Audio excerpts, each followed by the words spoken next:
Iridium in space, so it's low Earth orbiting satellites.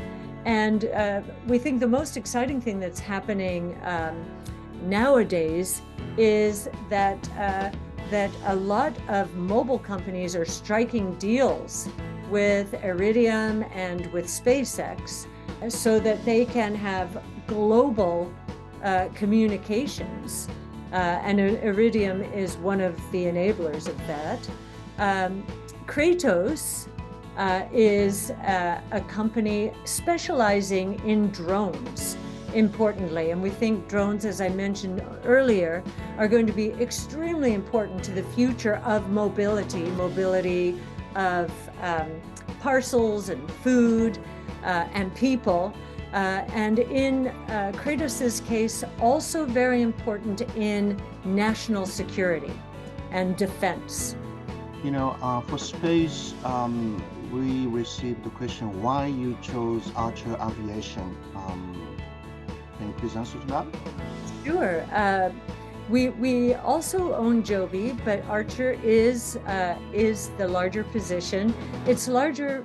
It's had a tremendous amount of price appreciation recently, and it seems to be passing or moving through the steps, regulatory steps, a little faster than anyone else.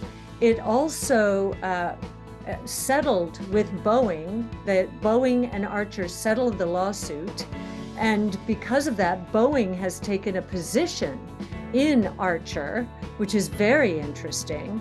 And it has two other important partners. One is Stellantis, which is a car company in Italy that bought Chrysler. So they are certainly thinking about autonomous mobility to diversify themselves. And United Airlines, another company thinking about diversification. If we're right, 60% of short haul flights, so short range sites, will lose share to autonomous travel, and either on the ground or in the air. And so this is a very important diversifier for airline companies.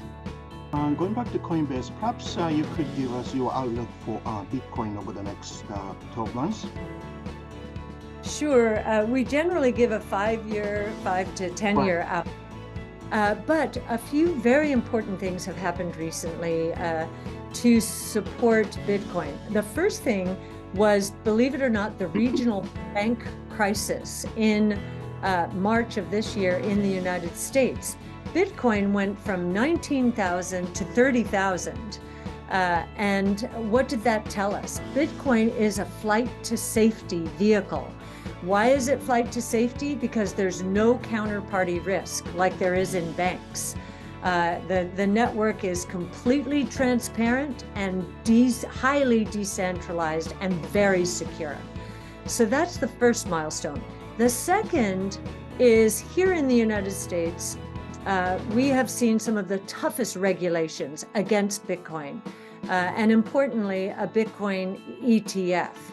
Well, in the last couple of months, the SEC has lost a number of court cases. One of them was Ripple, and one of them was Grayscale. Grayscale was suing the SEC and basically saying, wait a minute, why have you allowed a Bitcoin futures ETF, which involves counterparty risk, and not a Bitcoin spot ETF, which involves no counterparty risk? It's safer than futures. The court ruled against the SEC and in favor of Grayscale. So it does seem like the judicial system is forcing the SEC to stop ruling by enforcement and actually to work to stick within its own lane and let the legislature and the legislative branch of government and the judicial branch of government evolve new rules and regulations for Bitcoin. And it does seem like because the SEC did approve a Bitcoin futures ETF, that it will sooner rather than later approve a Bitcoin ETF. I want to ask you about the Zoom video. The perception is that it had its best days. Do you see otherwise? Oh, we see otherwise, absolutely. In October, your viewers or listeners will be able to tune into Zoomtopia. I think it's October 5th and 6th. Zoom has some of the most important patents on AI in the communications space. And it has, just in the last few days, it has started to launch new products, chatbots, to help businesses with their communication needs. In the area of Salesforce, it's coaching salespeople as they are trying to make a sale and saying, hey, you're saying too much, or you need to give them this point or that point, and you'll be able to make the sale. So we think that Zoom is coming out with a huge number of artificial intelligence tools that possibly could help it pull ahead of Microsoft. Already it is ahead of Microsoft in the company-to-company communication space in the cloud. Microsoft is ahead of everyone in the internal company communications. But if you think about it, external communications might be more important. Zoom has 40% share in that market as far as we can see, and Microsoft is losing share. It's gone down to 13%. So we think enterprise communications is the largest part of the enterprise communications tech stack, or communications is the largest part of the enterprise tech stack, and that's 1.3 trillion in sales per year. Zoom is little more than 4 billion in sales. So we think this could be an explosive growth opportunity for Zoom. There are two names not on the list, but our clients have asked, want to know your views. They are NVTA and TDOC. Can you please update about those names, please? Sure. NVTA has one of the most important databases in the multiomics world. And it has not only hereditary data, but also data, it's called somatic data, which is not hereditary. Because of its ambitious goals, NVTA, which really wants to be the data winner in the genomics or in the multiomics space, it had great ambitions, and it started to burn cash too rapidly. It brought in a CEO from Amazon who is right-sizing the company, and we think he's doing a very good job cutting down the cash burn. It still is one of the biggest contributors to an important database that all pharmaceutical companies are using, even though it has been burning cash and having to right size. And we think it's going to come out of this as one of the most important data plays in the genomic space, used by pharma companies and used by insurers, by hospitals, by physicians long term. So that's the first. On TDOC, TDOC, we believe, is becoming the healthcare information backbone of the United States. And it is using artificial intelligence. It has more data, meaning genomic data and electronic healthcare record data, as well as its own data from telemedicine visits. And it is going to be able to connect, we believe, hospitals, doctors, patients, and insurance companies. It hired the chief data scientist from Memorial Sloan Kettering in New York City, a very sophisticated cancer care center and research hospital. And it attracted him and put him in charge of the artificial intelligence that is going to make the healthcare information system much more intelligent. How about the competition in this space, though? Yes, the competition actually is, it's beginning to disappear. Really? Yes, it is. And, you know, a couple of our companies have been bought out by bigger companies because they want to add features or functionality, but they're not building out the healthcare backbone. The closest would be United Healthcare, which is a very big, large company. But this is a very small part of its business. Its main business is insurance and being one of the biggest payers in the United States, whereas Teladoc, this is its sole focus. Now, do you care to explain why you sold NVIDIA at the beginning of the year? Yes, and I'll just add one other thing about Teladoc to give you a sense of how the competition is diminishing. Amazon threatened to be a competitor, Right. and has since shut down that effort. So, And the reason for that is, I think they're sticking to their knitting. They'll stick to commerce in the pharmaceutical space. And this is not their core competency. It was much more complicated, much more fraught with regulation than they expected. And then NVIDIA, yes, to answer that question, if you look at our flagship strategy, which is a UCITS fund, that's been getting all the press, we owned NVIDIA in that from $5 when we first opened the fund, and it became one of the largest positions, top 5,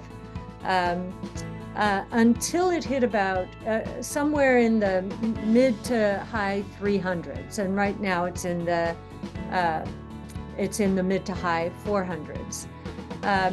We still own it in the funds the 4 funds that you have on the Monex platform, but we took it out of the general, the flagship, which includes all of the innovation platforms, because we were looking for the real estate, and the real estate was for other artificial intelligence plays. For every dollar in hardware spent on artificial intelligence, there will be 8 to 20 times spent in software. And we're looking for those companies with platforms, software platforms, and proprietary data. If you look at OpenAI and the other foundation models like Llama, which is Meta Platforms' foundation model, those are commoditizing. They're open source. The software models that use that data from these commoditized platforms and combine it with specialized data, proprietary data, those are going to be the winners. And we just mentioned Teladoc and NVTA in the healthcare space. They will be 2 of the primary winners, we believe. finally, Tesla also is not on the list. But Kathy, we cannot finish this conversation without asking about the company. So the last time we had this opportunity was back in January. After the massive correction of the stock price last year, the stock has gone up very well, has done very well this year. Now you have stock price target for Tesla $2,000 in year 2027, I believe. Can you please explain how the company will start changing going forward to reach that goal? And when do you think they'll come up with a level 5 technology for autonomous driving available for us to use? Yes, I think that large language models are critical for Tesla in the autonomous space. And anyone who has gotten the last software upgrade, FSD upgrade, that Tesla put out, can see an enormous change. And we think that large language models have certainly helped that. So there are two things that will take Tesla from the mid 200s where it is to 2000 or higher, because we're doing our forecast now, and the forecast for 2028, you give exponential growth of 1 year time horizon, so from 26 to 27, and you've got a very big change when a company is in the middle of an exponential growth trajectory. So we know that the shift to electric is in place, and that it is accelerating. That we believe is happening. The other things that are happening to take Tesla to the valuations we expect, autonomous is much closer now that we see the last upgrade. Elon would say it should be by the end of the year, but he's been saying that for the last 3 years. But we do think now that Cruise is autonomous with no drivers in San Francisco and a number of other cities now, this is no longer a dream, it's a reality, it's possible. And we do see that Tesla is putting out advertisements now for people to work on a ride-hail network. So it must feel that it's getting very close to be hiring those people now to go city by city. So we think it is getting much closer. And then we also know that Tesla is probably got more than just, we know it's got more than just electric cars. It's got the Cybertruck, it's got the semi-truck, and it's got the robot. And we think that Tesla, another chapter in Tesla's life, is going to be a humanoid robot, a robot that's very human-like, that it will be able to sell to other manufacturers. Or Elon has said, Tesla is a manufacturer of factories. And we think this is what he means, that he will help automate many more factories than just automobile factories. So it's a very big idea, especially because of the convergence between robots, artificial intelligence, and energy storage. All three of them are for not only autonomous mobility, but for autonomous factories. When do you think you will start considering selling the stock? By then, what do you think what Tesla will look like, and what do you think will be their market cap? Their market cap might be when that happens. Well, as you know, it is in our on the usage strategy. We get a lot of press on that particular strategy, and it's the largest position there. And we get press when we sell it, just to take profits, which we often do. But then it stays the largest position, but all we're doing is getting ready to buy it back when it shows volatility to the downside again. In terms of an outright sell, this could be like Amazon in 1996. Nobody thought that would be a 20 to 25 year bull market stock. And we think this could be that, a 20. We started the fund in our funds and the company in 2014, and we could see it until 2034.